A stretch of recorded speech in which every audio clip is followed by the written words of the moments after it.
우리가 지난 시간에는 마게도냐 교회에게 주신 하나님의 은혜가 그들이 드린 헌금을 통해서 어떻게 드러났는지를 살펴봤습니다.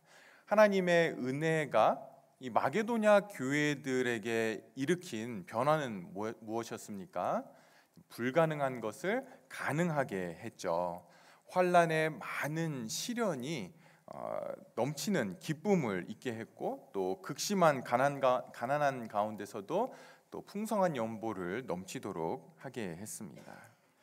그들은 예루살렘 교회의 어려움을 돕는 그 헌금을 하는 것이 은혜라고 그렇게 여겼고요, 또 그 일에 참여하게 해달라고 바울 사도에게 간청을 했습니다. 그래서 그들이 드린 헌금은 돈을 넘어서서 자기 자신을 하나님께 드리는 것이었고, 또 사역과 또 하나님의 뜻에 따라 사역자들에게 자기 자신을 내어주는 것이었습니다. 그렇게 할 수 있었던 이유가 무엇이었습니까? 예수 그리스도의 은혜를 너희가 알거니와, 바로 그 부분이죠. 부요하신 이로써 가난하게 되셨는데, 그 이유는 죄로 인해서 비천하고 절망 가운데 있는, 가장 가난한 자리에 있는 우리를 영원히 부요한 자리에 세우시기 위해서 그렇게 자신을 내어주신 것이죠. 필요가 있는 자들에게 자신의 권리와 자리를 내어주신 그 예수님의 은혜를 받았다라는 걸 알기에 가능했던 것입니다. 우리가 오늘 찬양했던 것처럼 아름다우신, 오 놀라우신, 형용할 수 없는 그 사랑이 이렇게 막 넘칠 때, 그걸 찬양할 수밖에 없고 고백할 수 없는 그 예수 그리스도의 은혜를 알았기 때문에 바로 이 마게도냐 교회들이 불가능한 가운데서도 넘치는 기쁨과 풍성한 연보를 할 수 있었던 것입니다. 오늘 우리가 보려고 하는 말씀은 마게도냐 교회 성도들의 그 헌금 이야기를 통해서 이제는 바울이 고린도 교회 성도들에게 헌금에 대해서 말씀하는 부분입니다. 이 부분은 헌금에 대해 가장 기본적이면서도 교회들이 많이 놓치고 있는 그런 내용이기도 하고요, 또 오해되고 잘못 가르쳐지고 있는 부분이기도 합니다. 이 부분을 우리가 좀 함께 살펴보면서 우리의 헌금 생활, 물질 생활도 같이 돌아보기를 원합니다. 바울은 1년 전에 예루살렘 교회의 어려운 형편을 가지고 교회들에게 나아가죠. 그런데 마게도냐 교회에 가서 먼저 예루살렘 교회의 소식을 전했던 것이 아니라 먼저 고린도 교회에 가서 예루살렘 교회에 대한 이야기를 했습니다. 그때 고린도 교회가 보여줬던 반응은 바울의 그 마음 가운데 깊은 어떤 감동을 남겼습니다.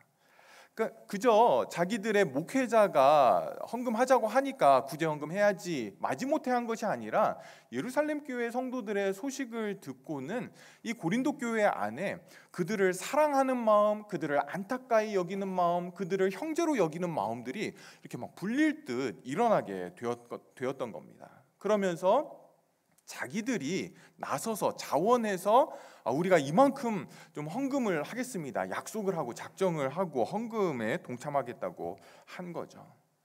바울에게 있어서 그 모습이 너무나 인상적이었기 때문에 이제 고린도 교회를 지나서 마게도냐 지역으로 가게 됐는데, 마게도냐 교회들에게 가가지고는 고린도 교회 성도들이 예루살렘 교회의 이야기를 듣고 어떻게 반응했는지를 그들에게 자랑하듯이 이야기를 했던 겁니다. 한 번도 본 적 없는 예루살렘 교회 성도들이 어렵다고 하니까 그 고린도 교회 성도들이 자기들이 좀 나서서 그들을 사랑하는 마음으로 헌금하겠다라고 이렇게 작정했다, 약속했다라고 하면서 고린도 교회를 자랑한 거죠. 또 그 이야기를 듣고 마게도냐 교회 성도들 안에서는 도전을 받아서, 와, 고린도 교회가 그렇게 했다라면 우리도 이 일들에 헌금으로 섬기고 싶다라고 하는 사람들이 이제 여러 나왔던 겁니다. 문제는 이제 1년이 지난 거죠. 근데 1년이 지나고는 지금 어떤가라고 할 때에 고린도 교회는 헌금도 멈췄을 뿐만 아니라 예루살렘 교회 성도들을 안타깝게 여기고 그들을 형제 자매로 여기는 어떤 이런 마음들도 다 사라져 버렸습니다. 헌금을 작정은 했지만 그냥 작정만 하고 끝난 거죠. 아무런 헌금이 모아지고 있지를 않았던 겁니다. 이런 모습을 안타깝게 여긴 바울은 세 명의 형제를 이 고린도 교회에 보내게 됩니다. 우리가 아는 디도와 그리고 이름이 기록되어 있지 않은 두 형제들을 보내서 이 고린도 교회가 다시금 그 사랑의 마음 또 작정했던 그 마음들이 회복되도록 그렇게 도왔습니다. 그리고는 그 형제들과 함께 이제 바울은 헌금이 거쳐지면 그 헌금을 가지고 세 형제들과 함께 이제 예루살렘으로 갈 계획을 세운 거죠. 그것이 고린도후서 8장 후반부에 있는 내용인데요. 이 부분을 우리가 잠깐 좀 보고 넘어가도록 하겠습니다. 8장 16절부터 보시면 바울 사도가 이렇게 이제 이야기를 합니다. 너희를 위하여 같은 간절함을 디도의 마음에도 주시는 하나님께 감사하노니 그가 권함을 받고 더욱 간절함으로 자원하여 너희에게 나아갔고 또 그와 함께 그 형제를 보내었으니 이 사람은 복음으로써 모든 교회에서 칭찬을 받는 자요 이뿐 아니라 그는 동일한 주의 영광과 우리의 원을 나타내기 위하여 여러 교회의 택함을 받아 우리가 맡은 은혜의 일로 우리와 동행하는 자라. 이것을 조심함은 우리가 맡은 이 거액의 연보에 대하여 아무도 우리를 비방하지 못하게 하려 함이니 이는 우리가 주 앞에서뿐 아니라 사람 앞에서도 선한 일에 조심하려 함이라. 여러분, 바울 사도는 예루살렘 교회를 위해서 헌금한 이방인 교회들의 헌금을 가지고 예루살렘으로 이제 돌아가게 됩니다. 그런데 바울은 자기가 혼자 이것을 가지고 가지 않고 세 명의 형제들과 함께 이 헌금을 가지고 가겠다라고 그렇게 이제 이야기를 하죠. 디도와 이름은 기록되지 않은 두 형제인데요. 바울은 분명히 혼자 가지고 갈 수 있음에도 불구하고 이렇게 하는 이유가 무엇입니까? 8장 20절 21절에 있듯이 헌금을 다루고 또 사용하는 데 있어서 아무도 비방을 하지 못하게 하기 위해서입니다. 하나님 앞에서 조심하는 것은 말할 것도 없고 사람 앞에서도 조심하려고 하는 것이 바울의 마음이라는 거죠. 조금의 구설수에도 휘말리지 않기 위해서 신중하게 헌금을 다루고 있습니다. 여러분, 바울을 보십시오. 바울은 내가 하나님 앞에서 떳떳한데 사람들이 뭐라고 하는 것까지 내가 신경 써야 돼? 그런 거 신경 쓸 거 없어 라고 이야기하지 않죠. 주 앞에서뿐만 아니라 사람 앞에서도 내가 선한 일에 조심하려고 한다라고 하면서 조심이라고 하는 단어를 쓰고 있습니다. 굉장히 신경을 써서 이 일을 다룬다라고 하는 그런 의미입니다. 여러분, 왜 그렇게 하고 있습니까? 바울이 이 헌금을 가지고 예루살렘 교회를 위해서 어떻게 사용하는지 또 어떻게 관리했는지는 하나님 앞에서 다 드러나게 되죠. 그래서 괜찮은 것이 아니라 바울은 헌금 때문에 시험에 들고 넘어지는 것은 사람임을 알았던 것입니다. 그래서 사람의 마음이 상함을 입기 때문에, 상처를 입기 때문에 이 헌금을 조심하고 신중하게 다루고 있는 것입니다. 여러분, 바울이 어떻게 하고 있습니까? 재정을 관리할, 이 헌금을 관리할 사람들을 세우게 됩니다. 함께, 혼자서 이 재정을 사용하지 않고 함께 이 재정을 관리할 사람들을 세우게 되죠. 디도와 한 형제는 고린도 교회가 잘 알고 있는 그러한 형제들입니다. 이 두 디도와 형제는 이미 고린도에 가 있고 또 고린도에서 그 고린도 교회 성도들과 함께 지내고 있습니다. 또 다른 한 형제도 물론 지금은 가 있는데 바울이 보낸 형제입니다. 이 형제는 바울이 그러한 이야기, 고린도 교회에 대한 이야기를 나눴을 때 고린도 교회에 대한 마음을 같이 가지고 안타깝게 여기고 또 그들을 향한 사랑의 마음을 가지고 있는 그러한 형제입니다. 그러한 형제들과 함께 내가 이 헌금을 가지고 예루살렘으로 돌아가려고 한다, 헌금을 다루려고 한다라고 이야기합니다. 성도 여러분, 헌금은 여러분들이 헌금을 내는 것으로 끝나지 않고요, 그 헌금을 어떻게 사용하느냐까지가 하나님께 드려지는 헌금입니다. 우리가 교회의 재정을 사용할 때 조심해서 또 신경 써서 사용해야 되는 이유인 거죠. 우리 교회는 제도적으로 담임 목사인 제가 우리 교회 재정을 이렇게 마음대로 사용할 수 없도록 되어 있습니다. 목사 한 사람의 결정으로 교회의 재정이 사용되어지는 것은 굉장히 위험한 일입니다. 여러분, 돈 문제에 있어서만큼은 사람은 믿어주면 안 됩니다. 사람을 믿으면 안 되죠. 저는 제 자신도 안 믿는데요. 돈에 있어서만큼은 여러분이 그 사람 믿어줘야지, 그거 그렇게 하면 어떡해, 계속 의심하면 어떡해, 그러면 안 되고요. 여러분, 사람은 돈을 다루는 데 있어서 시험에 들지 않도록 지켜줘야 할 그러한 존재입니다. 여러분이 목사님이 알아서 이거 쓰세요, 이거 알아서 교회 헌금 쓰세요, 이렇게 저를 믿으시면 안 된다라는 거죠. 대신 여러분은 제가 시험에 들지 않도록 저를 지켜주셔야 됩니다. 재정부에 있는 모든 분들도, 돈을 다루는 모든 분들도 동일하죠. 또 교회 재정을 사용하는 분들도 마찬가지입니다. 언제나 복수의 사람들이 교회 재정을 관리하고 사용하고 또 계획을 세울 수 있도록 그렇게 해야 된다는 겁니다. 돈은 생명이 없지만 사람의 마음을 사로잡는 그러한 강력한 힘이 있습니다. 사단이 교회 안에서 인간의 어떤 탐욕, 또 우리의 연약함, 이것을 가지고 교회를 어려움에 빠뜨리는 가장 중요한 도구 중에 하나가 바로 돈이죠. 돈만큼 효과적인 것이 없다라는 것을 알고, 여러분은 교회의 재정이 어떻게 하든 한 사람이 마음대로 사용할 수 없도록 그렇게 해야 됩니다. 여러분, 우리가 이러한 돈의 유혹, 교회 재정을 가지고 어떤 시험에 넘어가지 않기 위해서는 공동체가 같이, 복수의 사람들이 같이 이 재정에 관리하는 것에 참여하는 것이 중요하고요. 그것과 함께 교회 재정을 투명하게 하는 것이 굉장히 중요합니다. 여러분, 교회 재정이 투명하지 않은 만큼 여러분은 사단에게 틈을 탈 수 있는 기회를 주게 됩니다. 교회가 헌금이나 어떤 교회 기금을, 이 재물을 은밀하게 다루는 것은 영적인 자살 행위라고 봐도 무방할 정도로 교회 재정이 불투명하게 사용이 되면 그것은 굉장히 위험한 것입니다.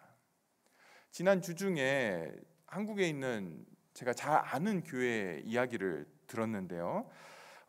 목사님이 중간에 은퇴하기 전에 그냥 일찍 나가게 되면서 교회에 전별금을 요구했고, 당회에서 6억 7천, 목사님이 6년 조금 넘게 사역을 하셨는데 6억 7천을 드리고 내보냈다라고 하는 이야기를 들었습니다. 제가 깜짝 놀랐죠.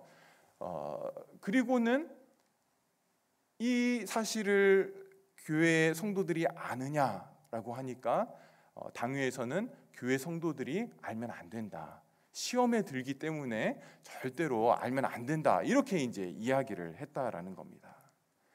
교회가 자살하려고 지금 시도를 하고 있는 겁니다. 절대로 당회에서, 그리고 몇몇 사람이 성도들이 알지 못한 채 교회의 재정이 마음대로 사용되어지는 것, 그리고 그것이 알려지지 않는 것, 투명하지 않게 되는 것, 그것은 굉장히 위험한 것이죠.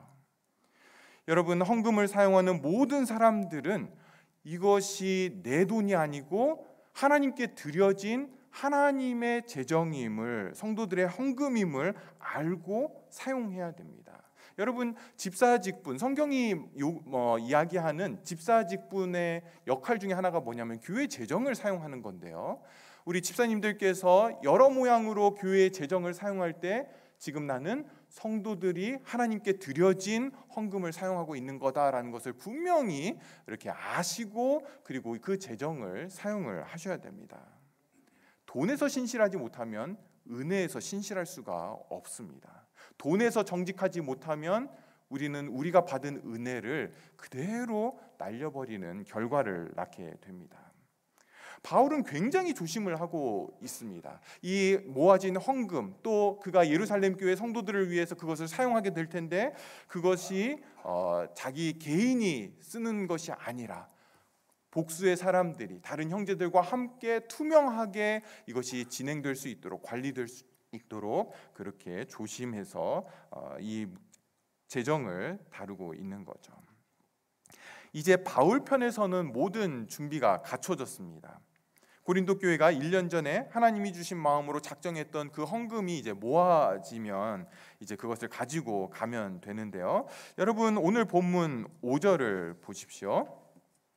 5절을 보시면, 그러므로 내가 이 형제들로 먼저, 이 형제들이 이제 앞에 있는 세 형제입니다. 디도와 다른 두 형제들인데요.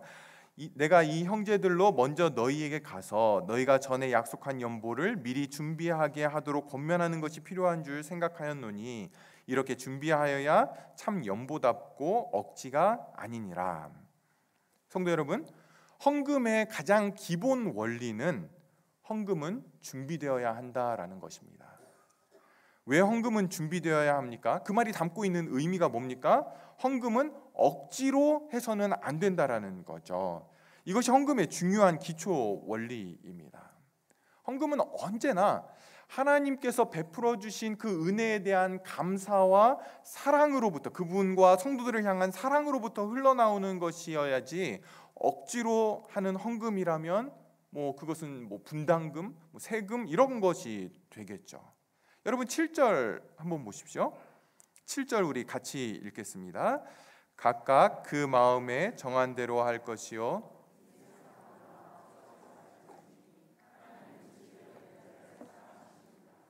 억지로 하지 말라라고 이야기를 하죠. 그러기 위해서는 준비된 헌금을 드려야 한다라는 것입니다. 여러분, 성도들 가운데는 억지로 헌금하는 분들이 있습니다. 저희 교회는 없기를 바라고 또 그런 분이 없기를 위해서 이렇게 6주 동안 돈과 헌금에 대한 이야기를 하고 있는데요. 왜 억지로 헌금하는 일들이 생기게 될까요? 성경에 보면 억지로 헌금한 사람들이 등장을 하는데요. 그 중에 대표적인 사람이 누구냐면 아나니아와 삽비라 부부입니다. 이 부부가 자기들의 소유를 팔아가지고 그것을 헌금하기로 마음을 먹었는데 팔고 보니까 돈이 너무 많은 거죠. 그래서 어느 정도를 일부를 숨기고 나머지를 사도들에게 갖다 주면서 우리가 소유를 팔아서 이거 지금 헌금 드립니다라고 이렇게 이제 소유의 전부인 것처럼 그렇게 헌금을 했습니다. 사실 이 아나니아와 삽비라는 소유를 팔아서 헌금할 필요가 없죠. 또 소유를 팔았다라고 해서 그걸 다 헌금할 필요도 없습니다. 그냥 일부만 해도 상관이 없습니다. 문제는 소유를 팔아서 다 헌금한 것처럼 그렇게 속인 것이 문제였던 거죠. 다시 말해서 헌금하고 싶지 않았는데, 누가 하라고 한 것도 아닌데 스스로 억지로 헌금을 한 것입니다. 왜 그랬습니까? 이 아나니아와 삽비라 사건은 사도행전 5장에 등장을 하고 있습니다. 그런데 바로 위에 4장 마지막에 어떤 내용이 있냐면, 이 바나바라고 하는 사람이 자신의 밭을 팔아가지고 그 판돈 전부를 사도들 앞에 드리고 헌금하는 그런 사건이 기록되어 있습니다. 그리고는 바로 이어서 아나니아와 삽비라 이야기가 등장하고 있는데요. 여러분, 이 바나바는 우리가 잘 아는 사람이죠. 바울이 교회를 핍박하다가 회심해서 하나님의 사도로, 예수님의 사도로 부름을 받았는데 교회들이 다 무서워하고 있을 때 바나바가 내가 추천하고 내가 책임질 테니까 교회 안에 들어와서 같이 사역할 수 있도록 하자라고 해서 바나바가 바울을 교회 안으로 불러오게 됩니다. 또 바울과 함께 전도 여행을 다니게 되고요. 그리고 바나바는 하나님의 사역에 굉장히 신실했던 그러한 사역자였습니다. 바나바는 이름이 아닙니다. 원래 이름이 아니고 이거는 별명이고요. 원래 이름은 요셉입니다. 그런데 우리가 이제 바나바로 알고 있는데, 이 바나바는 사도들이 지어준 별명이었습니다. 근데 이 별명의 뜻이 뭐였냐면 위로의 아들이라고 하는 그러한 뜻을 가지고 있는 별명이었습니다. 사도들이 이 바나바를 보니까 성도들을 너무 잘 위로하는 거죠. 어려움과 또 마음의 상함을 가지고 있는 사람들이 바나바와 이야기하고 나면 다시 힘을 얻고 다시 성도답게 살아가려고 하는 그런 마음들이 회복되어졌던 것입니다. 아마도 온유한 성품을 가지고 있었겠죠. 또 잘 참는 그러한 성품이었을 겁니다. 많은 사람들이 바나바를 찾고 바나바와 이야기하고 싶어하고 또 그를 통해서 많은 유익도 얻었습니다. 참 귀한 사람이었고 사도들도 이 바나바를 귀하게 여겨서 별명도 지어주고 또 교회 사역을 할 수 있도록 그렇게 아꼈던 형제였습니다.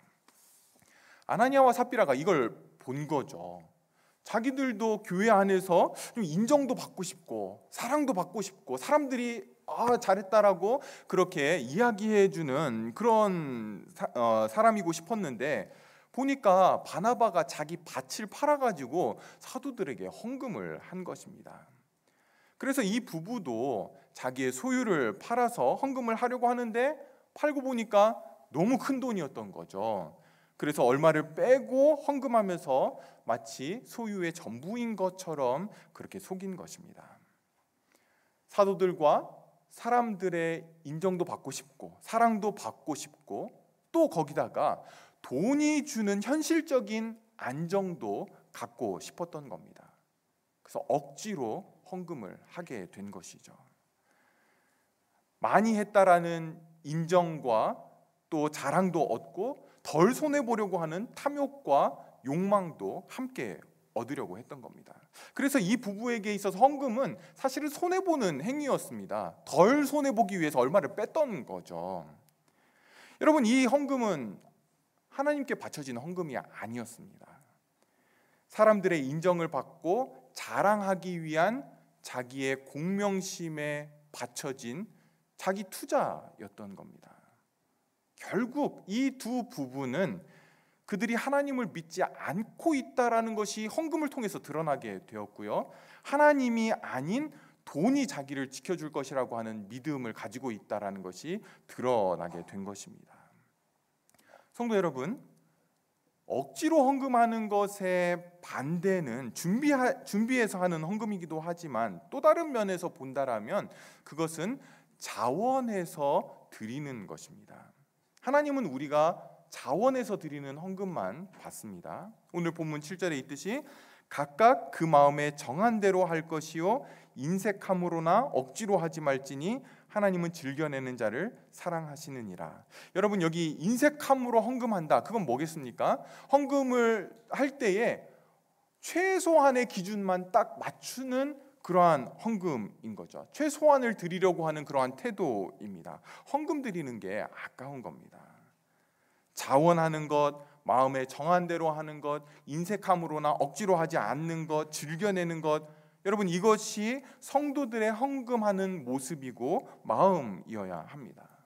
여러분, 계속 말씀드리지만 우리가 헌금에 대한 이야기를 하고 있지만 그 중심은 돈이 아니라 뭡니까?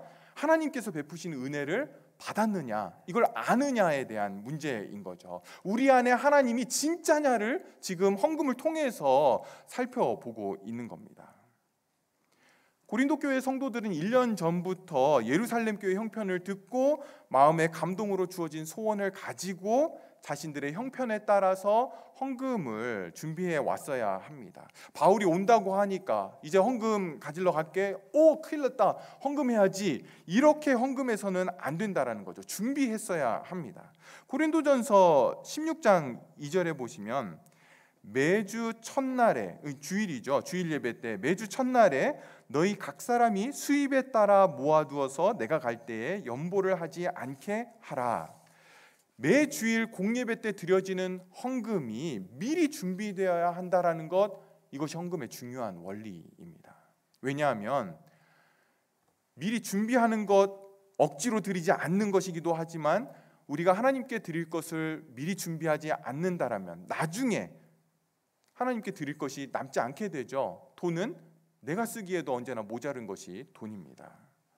헌금은요, 남는 것으로 하나님께 드리는 것이 아니라 하나님께 먼저 드릴 것을 준비하고 그렇게 헌금하는 것이 중요한 헌금하는 자세입니다. 성도 여러분, 헌금을 억지로 내지 않아야 된다라고 하는 것이 여러분에게 굉장히 중요하지만 어떤 면에서 이것은 목사들의 태도와 굉장히 깊이 연결되어 있습니다. 헌금이 억지로 드려지게 하지 않으려면 강단에서 헌금을 강요하는 그런 설교가 되어서는 있어서는 안 된다는 거죠. 헌금이라는 것 자체가 강요될 수가 없는 것입니다. 그러니까 뭐 장로 얼마, 권사 얼마, 안수집사 얼마 뭐 이렇게 뭐 할당을 해준다든지 이번에 목표액이 얼마인데 n분의 1로 나눠서 각각 얼마씩 내십시오 뭐 이렇게 한다든지, 여러분 이런 것은 성경적이지도 않고 또 하나님이 원하시는 헌금도 아닙니다. 목사가 헌금하면 여러분 하나님이 물질의 복 많이 주실 겁니다. 뭐 자녀들이 잘 되고 승진하고 비즈니스 잘 된다라고 한다라면 여러분은 어떻게 하셔야 됩니까? 빨리 일어나서 뒤도 돌아보지 말고 도망가십시오. 그 교회에 있으면 안 되는 겁니다. 여러분 이것은요, 구약의 거짓 선지자들이 그렇게 이야기를 했었고요. 또 신약에 들어오면 우리가 디모데전서에서 봤죠. 거짓 교사들이 교회 안에서 경건을 이익의 방도로 삼아서 자기의 배를 위해서 사역했던 모습들이었습니다. 헌금은 언제나 하나님을 향한 사랑과 감사와 기쁨에서 드려져야 되는 것이지, 이 땅에서 내가 더 많은 것을 얻기 위해서 헌금한다라면 그거는 하나님께 드리는 것이 아니라 그것은 나에게 헌금하는 거죠. 하나님을 알지 못하는 소행이고 기독교 신앙이라고 할 수 없습니다. 여러분 8절 보십시오. 8절 우리 같이 읽겠습니다. 하나님이 능히 모든 은혜를 너희에게 넘치게 하시나니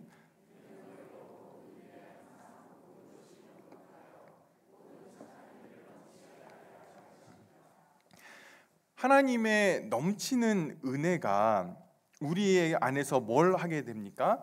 모든 착한 일을 넘치게 하는 데 필요한 모든 것을 공급한다, 이렇게 이야기를 하고 있습니다.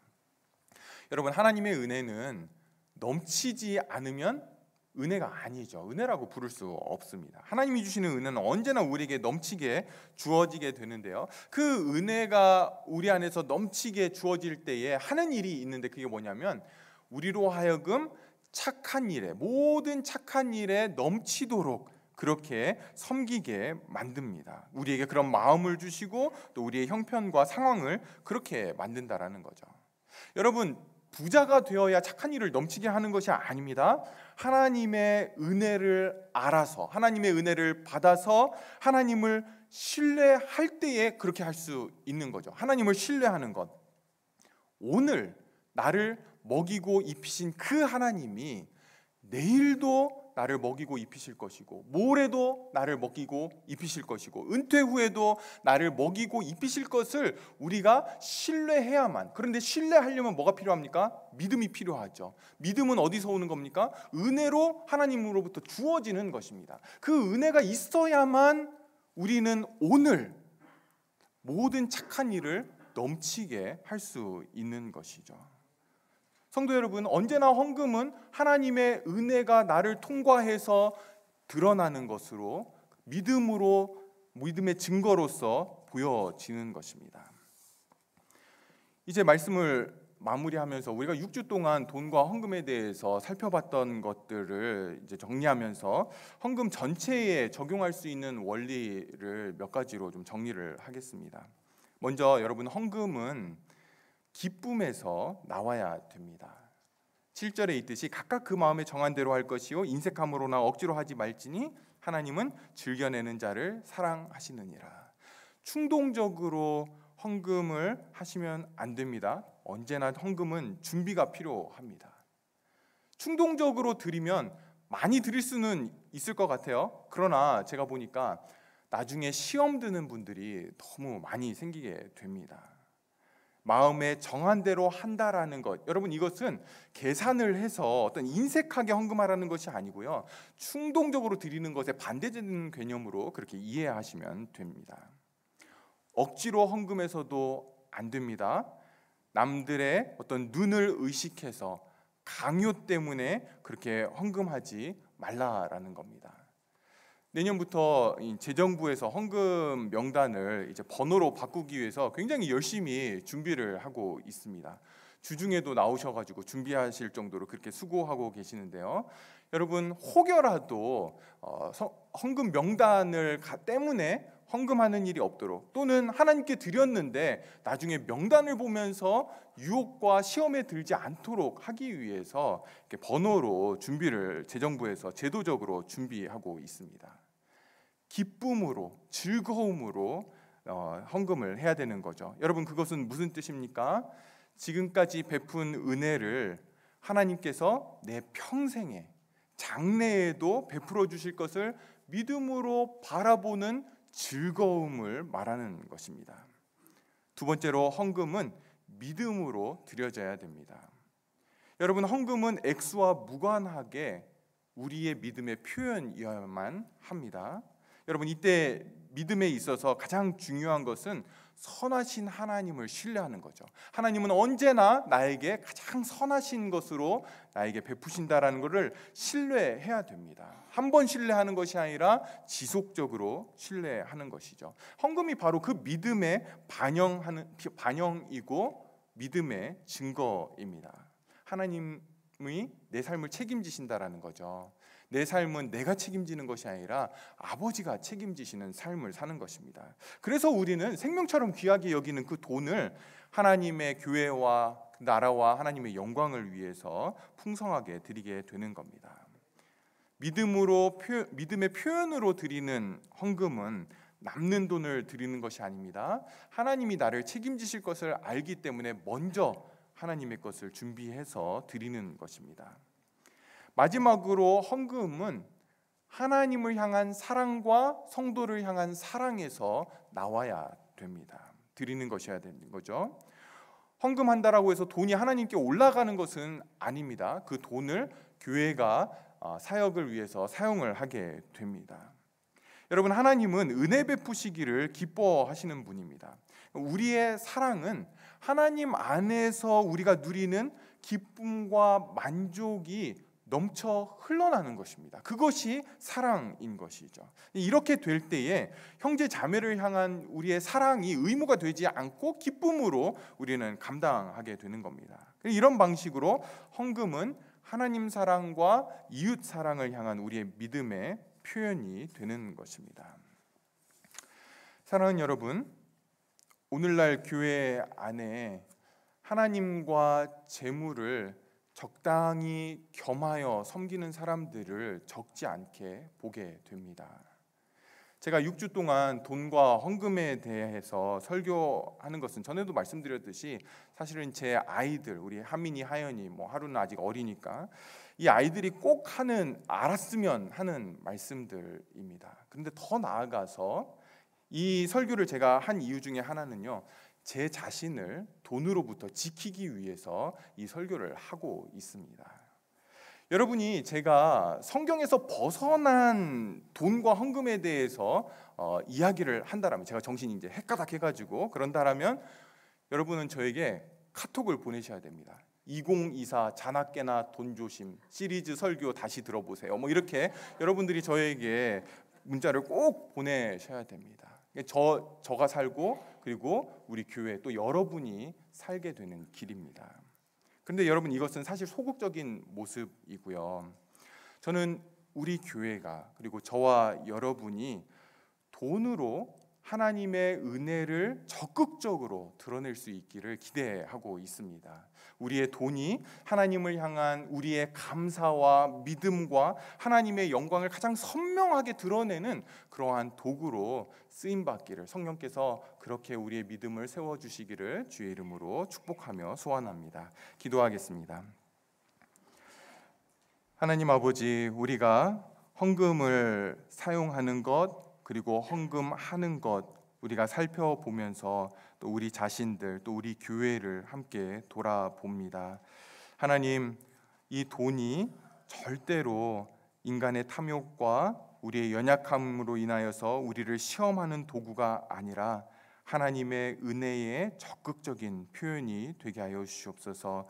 돈에 있어서도 우리가 신실하게 하여 주시고 돈에 정직하게 하여 주시고 돈이 우리의 믿음을 드러내는 하나님을 영화롭게 하는 귀한 도구로 쓰임 받게 하여 주시옵소서. 예수님의 이름으로 기도합니다. 아멘.